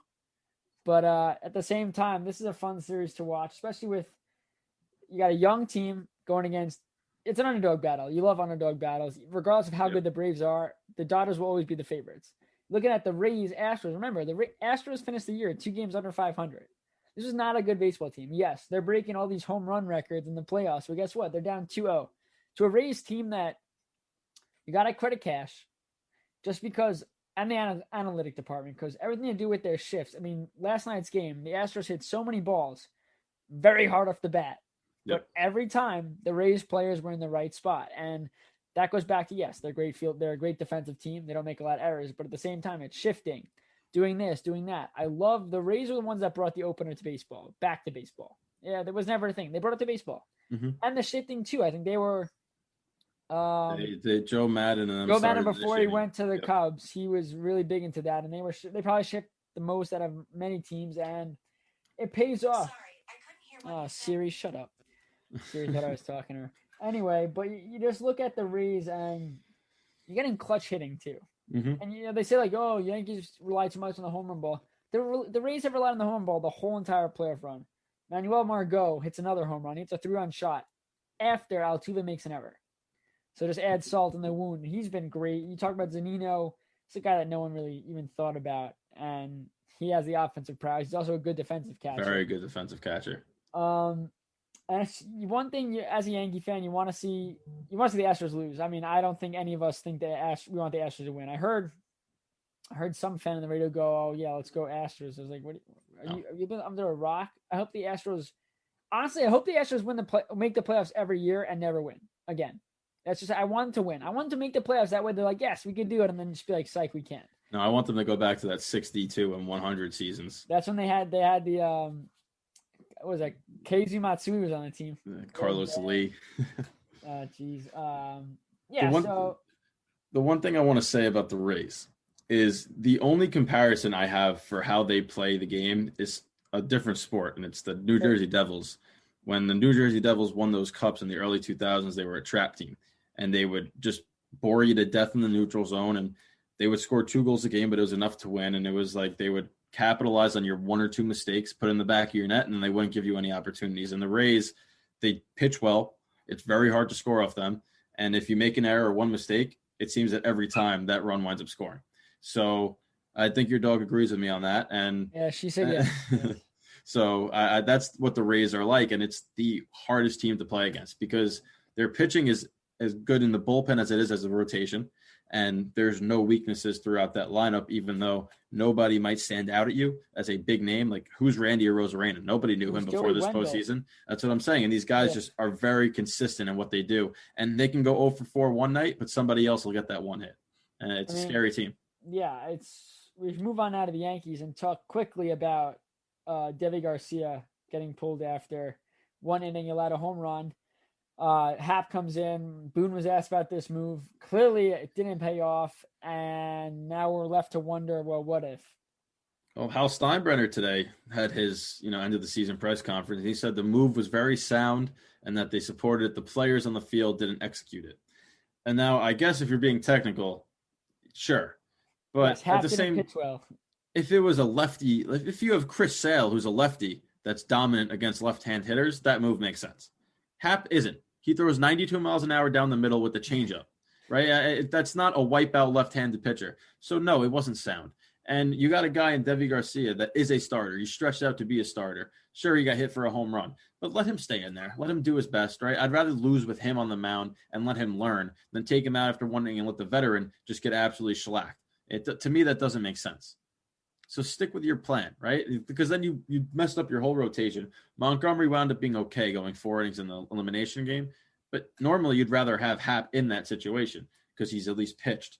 But I guess after what he did in that game, no, you wouldn't rather have Happ. Oh, and that was Happ's last time on the mound for the Yankees. He clearly was having issues with management where he wanted to pitch more. They weren't pitching. They skipped a few starts. It was messy. He came to the team. He was good. When he came over from Toronto, he was dominant. He had great moments, but at the end of the day, Hal Steinbrenner's right. He didn't execute. He didn't execute. That was the story of the postseason, though. But that's sports. Why'd you lose? We didn't execute our game plan. Sometimes the game plan's perfect and it just doesn't pan out. This is a boneheaded move. It's not going to cost Boone his job. Well, they already said he's coming back. Yeah, it's not going to cost him his job. But I mean, let's just move on from what happened in this playoffs, because clearly the Yankees need more hitters that can hit baseballs rather than strike out, because they struck out at an alarming rate. I think one game they struck out 18 times. I think that was the game that what's his name pitched in. Was it Glasnow? Yeah. Glasnow. They struck out 18 times. It's just, the home run ball helped a little bit. Stanton was hitting home runs left and right, but that was it. Stanton had a great postseason. He did. I want to say that before we talk about free agents, because people give him a lot of crap, and rightfully so. Obviously, he hasn't been healthy, but he had a great postseason. The Yankees are a much better team when he's in the lineup, and I know that he hasn't played a lot, but this is a guy that, yes, he strikes out, but if he goes 1 for 4 and does what he did this postseason, where that one hit is a monster home run that's scoring runs, he wasn't just doing solo shots. There were people on base, right? That's the type of player that they need. And hopefully, fingers crossed, he can stay healthy next season. I want to hear a few jokes. Sure. Gary Sanders at catcher. Gleyber Torres at shortstop. I didn't say they were good jokes, I said they were jokes. That was 2. I forgot what was my third one. Oh, the fact him in the World Series? No, the fact that there's even consideration by people that they shouldn't re-sign LeMahieu, which is a joke. They're not going to. No, but see, I don't believe that. I don't believe that. They have no choice. I am preparing myself for that, because I understand that they will not. From what I've seen, they don't want to offer him the term and the money. And when have the Yankees ever? I know, yes, the money's tight. But I don't know. I also don't think Tanaka comes back after he had a 12.5 ERA this postseason.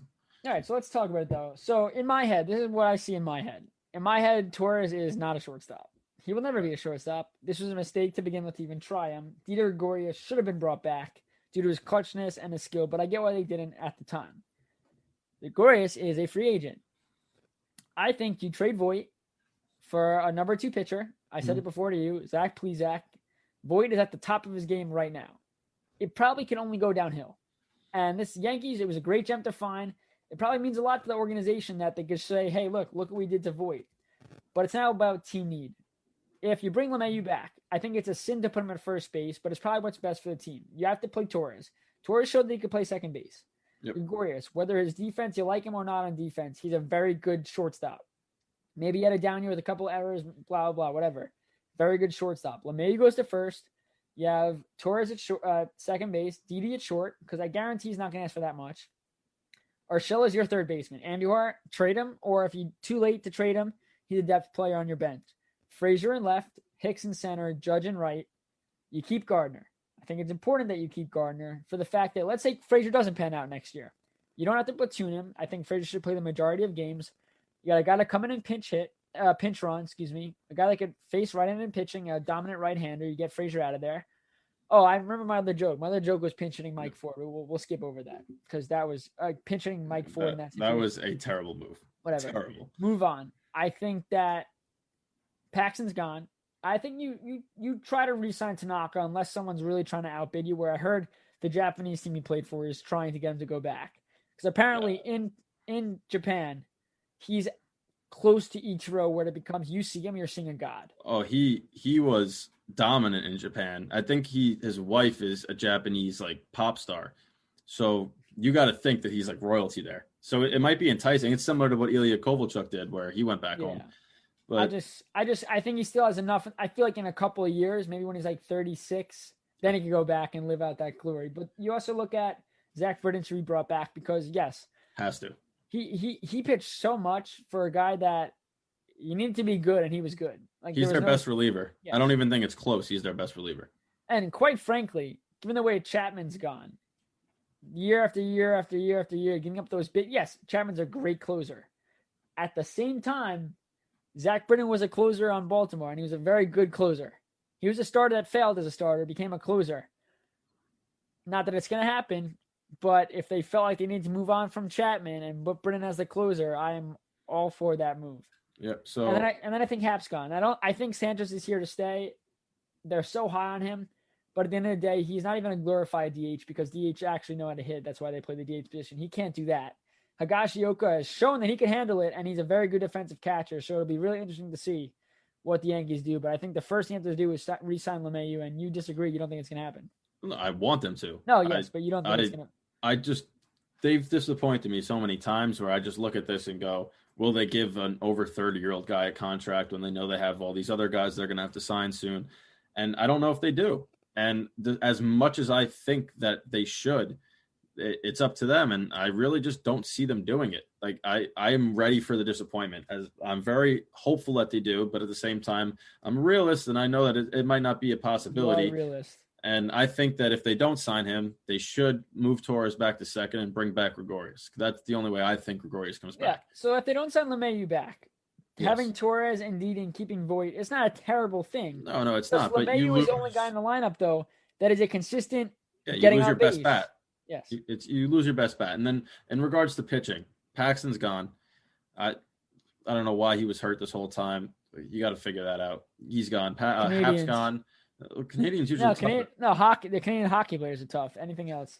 Tanaka's interesting. That's the wild card for me. They could bring him back. They couldn't. But I think they needed two because even when Severino's fully healthy, he's not good in the postseason. Like I know the Yankees fans want to talk about how good of a pitcher he is. He's very good in the regular season. He's not good in the postseason. There's no way to hide it, right? Even his first wild card start, we saw what happened. He got pulled in the first inning against the Twins. His second one.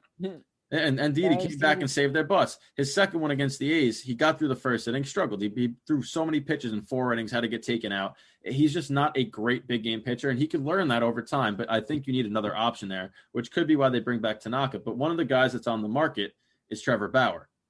And I don't think they're going to wind up signing him. But you talked about it last week, how he had beef with Garrett Cole. And he tweeted this out an hour ago. He said, whatever chances there are of Garrett and I squashing this non-existent, fictitious beef, they're certainly higher than the chances of the former UCLA coach winning a College World Series, because the UCLA coach said something in the media today about that there's a better chance of earth burning up than Cole and Bauer ever squashing their feud. So basically, Trevor Bauer just said there is no feud between him and Garrett Cole, which that's good. Leaves the door open for the Yankees. Now, do they do it? No. I think that the Mets free agent Marcus Stroman may be a better option, expensive-wise, but they need another pitcher, another top 3 pitcher. Well, that's what I said. If you're going to trade Voit, now's the time, and get a guy like Plesac or even a number 2 somewhere else. But I think Voigt's value right now is so high, given the fact that he just led the MLB in home runs. Yep. That's going against a guy like, I don't know, Mike Trout, regardless of how few games were played. God, it's, again, long day. How many, they haven't played a full season and he's still outpaced Trout, who you expect to win that every year and do his damage all the time. So yes, you could say, well, it's a shortened season. We don't know what he would have done over the larger span. But at the same time, he did his job this year. Without him this year, where are the Yankees? No. Are they even in this expanded playoffs? Because they were coming damn near close to not being. They were the most inconsistent team in baseball all year. But you had a consistent player the whole time. Exactly. So I think trading him is, you don't want to see it happen. But at the same time, if they want to get, it's all about, is Torres a shortstop? And I don't think it's yes, but they could say, okay, it's a shortened season. He didn't have COVID, the travel, the games back to back, blah, blah, blah. He wasn't ready. In all likelihood, he gets another chance. Probably. I agree with that. I think that's what's going to happen. I mean, this was kind of embarrassing for him, right? He was the worst defensive shortstop, and it was known by all of baseball. So maybe he puts in that extra work because he does everything else. He's passed with flying colors, right? So maybe he does come in and go, he's only young. He's very young. What is he, 22, 23? 24, I think, yeah. 24. So he's got a lot of time to improve, right? He's very young. He's a great hitter. He proved in the postseason he's still a great hitter. He had a shaky offensive and defensive season, 60 games, let it pass. But let's talk about the Mets free agent situation. Yeah, let's do that. So looking at their free agents, I don't see one player that they're bringing back. I think they have to bring back Betances. I'm sorry, Betances was the only one that I had on my list. Correct. Cespedes gone. The way he handled himself this year, he's gone. He's not coming back. Stroman, I don't think he's going to come back. Ramos, glorified DH. They need an actual catcher. It's why I think they heavily go after Real Muto, because Steve Cohen's got the money. He's got the money. Now says if he goes and gets Real Muto, Met fans automatically like, okay, he spent more money than in the last 15 it makes them years. it makes them a good team too. Their offense was the best offense in baseball. I think they were batting 275 as a team. And they get Syndergaard back from an injury. Porcello gone. Lowry, they can't get him on a plane out of. I mean, he's not even there. So well, he's gonna get on the medevac out of there. They're gonna have a Zoom call with him. We're not gonna have their cameras on, and then just gonna talk to him. Justin Wilson could get brought back too. He had a good year. He was a serviceable reliever. Maybe Marisnik for a depth piece, but if they do sign Real Muto and they add a couple other pieces, he's replaceable, I would say. You said Bauer, and I really do think if Bauer doesn't go to the Yankees, which I don't think he will, him playing in New York, yes, it's not like they're going to play each other all the time, but having Cole with the Yankees, Bauer at the Mets, and not having that, I mean, he's on a full MLB tour right now. He's talking to every single team, going every city. Why wouldn't he? He's going to get a lot of money. And if he goes to the Mets, if he goes to the Yankees, right, his willingness to talk out and speak out and do all the things, the Yankees might have a problem with that just because of the class of their organization. But for the Mets, forget about it. They're gonna love that because it's not the center of. It's not when you think of New York baseball. It's not the Mets. It's the Yankees. He's now in the little behind the Yankees and behind that whole spotlight where he could say stuff. It's all gonna be, even if it's it's attention. The Mets don't get enough attention. No, did anybody know they're the best batting average in baseball? No, nobody knew that except themselves. And that's with Pete Alonso having a terrible year. They were the best hitting team so I think having Bauer on this team is going to give Met fans just a reason to be like, to cheer and be like, hey, my guy said this. Look how funny Bauer is. Look, he's comical. Everyone's paying attention to the Mets now. He's going to probably dominate because that's what Trevor Bauer does. So I think it'll be really fun to see him in a Mets jersey. Again, it's not like a knock to the Yankees. Yep. They're rivals, but it's not like he's going to the Red Sox. So there's two guys that when I look at the Mets and I look at the free agent pool that I think they have to go after. Yeah. Obviously, JT Realmuto we already talked about, so I'm not mentioning him in this too, but he's a big one, right? If they get him, that solidifies their offense. They're very good. He's a great defensive catcher as well. They're a good offensive baseball team. They need pitching. For me, the main guy should be Liam Hendriks. We watched him with Oakland, how good he is. He's a free agent. Why not add him to that bullpen? He's a closer. He can go multiple innings. It makes Diaz less integral to your bullpen. If you bring back Betances now, that's a pretty good 7th, 8th, and 9th inning guys, right? That's arguably top 10 in baseball, maybe top 5 if they all perform to where they could perform. And then they also have George Springer, who's a free agent. He's a New York kid. Jersey. He went to Connecticut, I think. He went to UConn for college. He's close by to New York. Very good clutch postseason bat. Somebody that is, he was even this year. And they're not cheating this year. He's still hit. He's a good player. So I think that those three guys, when you talk about Realmuto, Springer, and Hendricks, are the three top men on their list. And if they can get two of them to come to New York and play for the Mets are going to make the playoffs next year. I think Springer is entering his age 30 or 31 season. He's 31. Okay. Yeah. Wow. Look at me. No, that would be a great addition. I heard somebody on the radio today. We got 4 minutes left. I heard somebody on the radio today saying that the Yankees should trade Hicks, and because he sucks, even though he was their best hitter, consistent hitter. He was very good in the postseason. He did his job. This guy wanted Springer on the Yankees. I'd take Springer over. I would take him, but I think that it's all about I don't think Steve Cohen's bluffing. I don't think he's bluffing about the money. You saw Brody Van Wagenen was talking about how the Mets are going to be so good his first year. Failed. He didn't say it again this year. Very, very smart move not to say that. And I feel bad for the Mets because, yes, they didn't make the playoffs, but if they had Syndergaard, Stroman healthy, it would have been different. Even Alonso playing a few points higher with the power. I mean, they're in the playoffs. They're in the playoffs easily. So I think, though, that the test is Steve Cohen's got to sign the first sign. I think Realmuto's got to be the guy. But he's just got to prove to the Mets fans that he's going. It's not like a president when they run for office and make promise, and then they only do like the third or fourth thing on the list because those things weren't reasonable. They can sign Realmuto. It's not a joke. He might want to go to the Mets. They need a center of attention. Yes, they have Alonso, but Realmuto is the best all around defensive and offensive catcher in the game. And to get that guy, vastly improve your catching position and also add a huge bat in your lineup to a lineup that's already the best in baseball. Yeah, I mean, Realmuto's defensive ability calling a game could improve an already good top tier rotation. DeGrom might get even better. That's what I'm saying. Like you don't think it's possible, but it really could. Framing ability, all that stuff plays a factor. I don't think that Hicks would ever get exchanged for Springer because Hicks is one of the only people in the Yankees lineup that can bat left-handed. That's the thing, yeah. So that plays a huge factor because we've seen teams just stack their right-handed pitchers. There's a reason Glass now started on 2 days rest, and they just followed him up with righty after righty because the Yankees' one weakness is the breaking ball away, and every single person's a righty. That's what I was saying, though, is why is this a Yankee team don't have more – I mean, how many switch hitters are in the Rays line? I feel like the Rays have switch hitters and they have lefties, and the News had to mix and match and do all that stuff. They're a very well-built baseball team. That's a small market team. You're telling me the Yankees can't spend more money and get guys like that? Even a guy like Carlos Santana, obviously he's with the Indians. He's had years. He went to Philly. It was a mistake there, but – just guys that bat lefty. If they had more, I mean, there was a couple of years ago, Teixeira was in the lineup. He was a great first baseman, and he could hit, and he batted both ways. They had Hicks, Didi. I think adding Didi back. First off, I personally think it was a mistake to let him go. Well, if you sign LeMahieu, there's nowhere to play him. That's the problem. The Yankees don't.